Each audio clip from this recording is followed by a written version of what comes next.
আমি যখন ইলেকশন করেছিলাম জাতীয় নির্বাচনে, তো তখন তো আমি ট্রাক মার্কেট নির্বাচন করেছিলাম।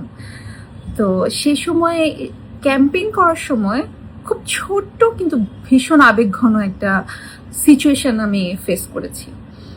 সেটা হচ্ছে যে প্রত্যেকটা এলাকায় এরকম গুচ্ছ গ্রাম আছে, কিন্তু আপনারা জানেন যে এক জায়গায় একই রকমের বেশ অনেকগুলো বাড়ি আছে, যেগুলোকে আমরা গুচ্ছগ্রাম বলি। মাননীয় প্রধানমন্ত্রী শেখ হাসিনা তিনি গৃহহীনদের জন্য গৃহের ব্যবস্থা করে দিয়েছিলেন, যে কেউ গৃহ ছাড়া থাকবে না, এবং প্রত্যেকটা গৃহে মানে সেই সমস্ত গৃহের ওখানে জায়গা ছিল, তার নিজের বাড়িতেই সে সবজি ফলিয়ে তারা খেতে পারে, যাতে এরকম তিনি ব্যবস্থা করে দিয়েছিলেন। তো এরকম একটা গুচ্ছ গ্রামে আমি গেছি ইলেকশন ক্যাম্পেইনের জন্য। তো একটা দাদি সামনে পড়েছে, তারা বিকালবেলা সবাই একসাথে বসে আড্ডা দিচ্ছে, এরকম কিছু একটা। তো আমি গেলাম, যে বললাম যে দাদি, আমি মাহি, আমি ট্রাক মার্কায় নির্বাচন করছি, আপনি কিন্তু আমাকে ভোট দিবেন। তো দাদি আমার মাথায় হাতটা বুলিয়ে তার ঘর থেকে শরবত বানিয়ে নিয়ে এসে আমাকে খাওয়ালেন, আমার মাথায় হাত বুলিয়ে দিলেন, ভীষণ মমতা নিয়ে আমাকে বললেন যে মা তোমার মার্কা কি? তো আমি বললাম যে আমার মার্কা ট্রাক। তিনি হেসে আমাকে বললেন যে মা, এই যে ঘরটা দেখো, এই ঘরটা হাসিনা আমাকে দিছে, তো আমি সেই হাসিনারে রাইখা আমি কি অন্য কাউকে ভোট দিতে পারি? আমি হাসিনাকে ছাড়া অন্য কাউকে ভোট দিতে পারবো না মা, কিন্তু তোমার জন্য অনেক দোয়া। তো ওই সময় না আমি লিটারেলি আমি চুপ হয়ে গেছিলাম, যে চুপ হয়ে গেছি, এবং আমার ভীষণ ভালো লেগেছিল যে এই মানুষগুলোর অন্তরে কিভাবে শেখ হাসিনা বসবাস করে, কিভাবে বঙ্গবন্ধু বসবাস করে। যত মানে মমতা নিয়ে তিনি শেখ হাসিনা বলছে যে হাসিনা আমার এই ঘর দিছে, আমাকে থাকার জায়গা দিছে, আমার খাওয়ার জন্য এই যে সবজিগুলো আমি ফলাই এই জায়গা সে দিছে, আমি তারে রেখা কারে ভোট দিব। এই কথাটা শোনার পরে আমার মনে হয়েছে যে আমি বলছি যে দাদি, আপনি উনাকেই ভোট দিবেন, অবশ্যই আপনি উনাকেই ভোট দিবেন, এবং আপনি দেখবেন যে আপনার আশেপাশে যারা আছে সবাই যাতে উনাকে ভোটটা দেয়।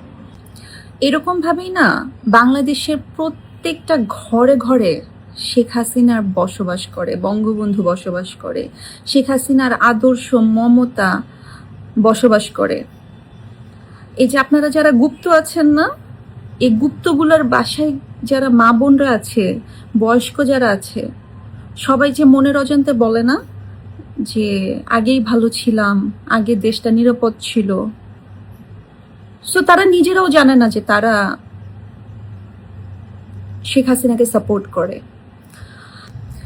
তো আপনারা এখন যে ভং ধরছেন না, এখন আবার ওই অগাস্টে যেরকম, জুলাই অগাস্টে যেরকম অ্যাক্টিং শুরু করছিলেন, নিজেরাই স্কুল পড়ুয়া বাচ্চাদেরকে মেরেছেন।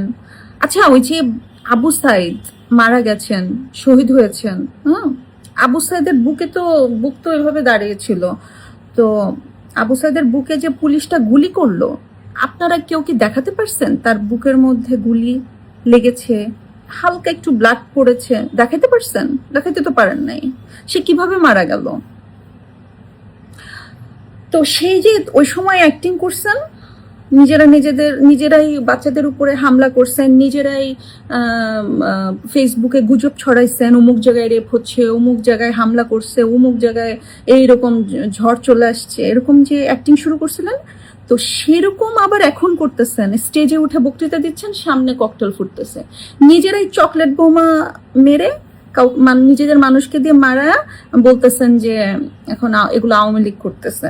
হ্যাঁ, এবং সেনাবাহিনীর প্রোটেকশন নিয়ে আপনারা মিছিল করবেন, সেরকম একটা চিন্তা ভাবনা করছেন।